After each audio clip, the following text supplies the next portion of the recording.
Jadi dalam TNA ini kita sudah ceritakan ya, ada 3 jenis ya. Jadi 3 jenis melakukan analisa kebutuhan training ya.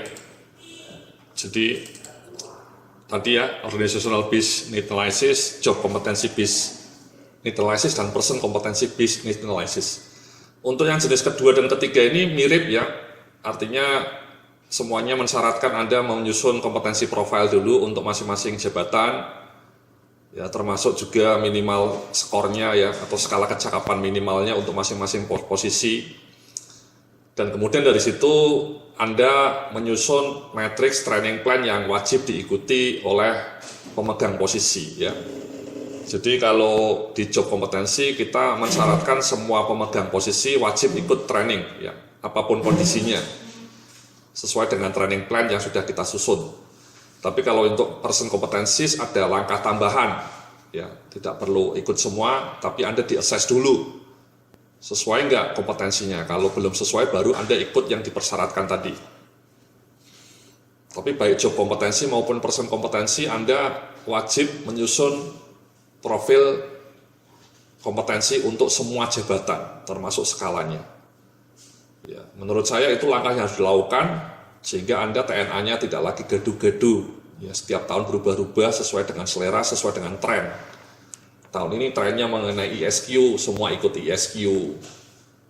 Tahun depan trennya misalnya mengenai talent management, semua ikut talent management. Itu menurut saya nggak begitu pas, tidak afdol. Ya, sebaiknya Anda sudah punya backbone, sudah punya kerangka yang baku, yang terstandar, sehingga Anda menjadi lebih standardized, ya itulah yang dilakukan oleh perusahaan-perusahaan kelas dunia ya. Jadi sekali lagi mohon nanti Anda bikin seperti ini Mas ya, metrik training plan-nya seperti ini ya. Jadi rapi ya, yang dibangun berdasarkan kebutuhan kompetensi jabatan dan skalanya ya. Anda bisa download ini ya. Syukur-syukur setelah Anda sudah Anda punya itu, kemudian Anda bisa melakukan assessment ya, sehingga bisa ketahuan level actual ini kan didapat dari assessment Mas ya, tidak pakai perasaan ya, tidak hanya pakai perasaan ya, judgment, tapi ada assessment ya, sehingga ketahuan lebih tajam lagi. Oke Mas ya. Nah, baru setelah itu ya Anda bikin trainingnya ya, training development programnya ya. Contohnya seperti ini. Jadi sekali lagi tolong Anda bikin seperti ini, matrix training plan yang bersifat koheren, ya terstandar, tidak gaduh-gaduh, tidak semau gue, tapi semua mengacu pada kompetensi. Ya, kompetensi itu kata kunci itu Mas. Kata kunci untuk menjadi kelas dunia, ya, bukan dunia lain ya. Kelas dunia yang beneran, yang cetar pembahana. Nah setelah Anda punya training matrix seperti ini, ya yang didefine dari kompetensi profile, Anda bikin kebijakan seperti ini Mas ya, contohnya ya. Jadi setiap pegawai dalam jenjangnya masing-masing harus mengikuti semua jenis pelatihan yang telah dipersyaratkan. Pegawai yang belum mengikuti judul pelatihan yang dipersyaratkan untuk jenjangnya tidak dapat dipromosikan ke jenjang lebih tinggi ya. Ini kunci nih Mas. Ini yang namanya bagaimana Anda mengkaitkan kebijakan pelatihan dengan career planning.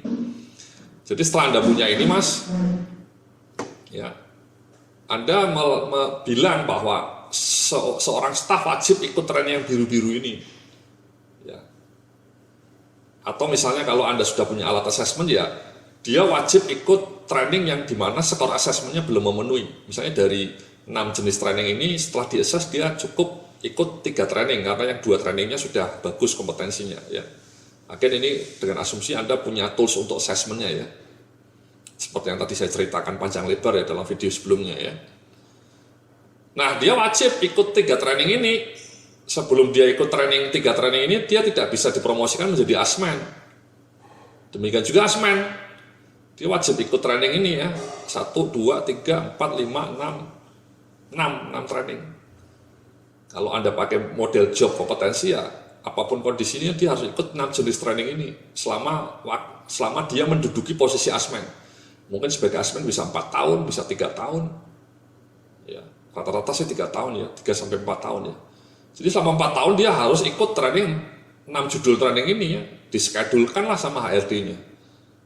Atau kalau pendekatannya person ya setelah asesmennya ini diuji kompetensi ternyata di achievement sama leadership sudah bagus kompetensinya. Jadi dia cukup ikut 4 training ini, wajib. Karena dalam 4 training ini dia setelah diakses masih belum memenuhi persyaratan, dia wajib ikut training ini. Sebelum dia ikut training itu, dia belum bisa dipromosikan menjadi managers. Ya. Jadi seperti itu Mas, ini nomor 1, 2 ini seperti itu bahasanya. Dan pelatihan dalam matrix training plan dapat dilakukan secara in-house atau public training ya, jika peserta internal tidak banyak. Jadi kalau peserta internalnya banyak ya in-house ya, lebih bagus karena Anda bisa ngasih panduan kepada vendornya, ini loh Mas judul trainingnya seperti ini. Ya, ini judul trainingnya dan silabusnya seperti apa. Sama Mas nanti kalau Anda nanti lihat di modul kompetensi based HR management system, saya juga ngasih contoh modulnya. Ngasih contoh maksudnya outline modulnya ya. Ngasih contoh mengenai outline modulnya. Ya. Tapi anyway, Anda ketika membeli kursus ini, Anda kan dapat bonus mengenai management skills Mas ya. 10 jenis training management skills. Di dalam 10 jenis management skills itu Anda juga bisa dapat materinya. Tidak hanya outline-nya, materi PowerPoint-nya Anda bisa dapat. Anda bisa gunakan sebagai contoh ya. Jadi Anda kasihlah silabusnya itu atau outline-nya materi ini ya, yang sudah saya kasih contohnya ya di modul kompetensi based HR ada contoh-contoh mengenai silabus. Kamu kasihlah kepada vendornya supaya materi vendornya tidak melenceng dari modul Anda, dari silabus Anda. Sama problem skill, Anda sudah punya outline-nya, kasih ke vendornya. Tapi kalau misalnya pesertanya sedikit, cuma 3 orang misalnya, ya terpaksa Anda ikut public training. Anda carilah public training yang judulnya problem skills ya. Yang kira-kira outline-nya itu mirip dengan outline Anda. Misalnya problem skill advance ya, Anda carilah di public seminar kan banyak Mas. Anda cari, kemudian Anda kirim manajer Anda untuk ikut training itu atau assessment yang silabusnya kira-kira mendekati dengan yang Anda punya. Again, Anda harus punya silabusnya juga. Jadi ini judul-judul training ini kalau bisa juga Anda detailkan dalam silabus Mas ya, outline. Apa sih problem solving skills itu isinya sebaiknya. Nah, itu melelahkan juga. Tapi kalau Anda mau jadi kelas dunia harus bikin seperti itu Mas, terstandar. Jadi kalau kayak Astra, kayak GE, IBM itu ya sampai seperti itu, bahkan sampai modulnya mereka punya ya. Again, kalau misalnya Anda belum tahu mengenai contoh silabusnya atau contoh outline-nya, Anda bisa download di modul kompetensi based HR ya. Di situ saya kasih contoh-contoh mengenai outline, isi training mengenai problem solving, perencanaan dan seterusnya. Ya, jadi Anda ikut public trainingnya juga bukan sembarangan, bukan yang semau gue, tapi public trainingnya yang sesuai dengan silabus yang sudah Anda susun, at least ya, mendekati lah, tidak sama persis, tapi mendekati.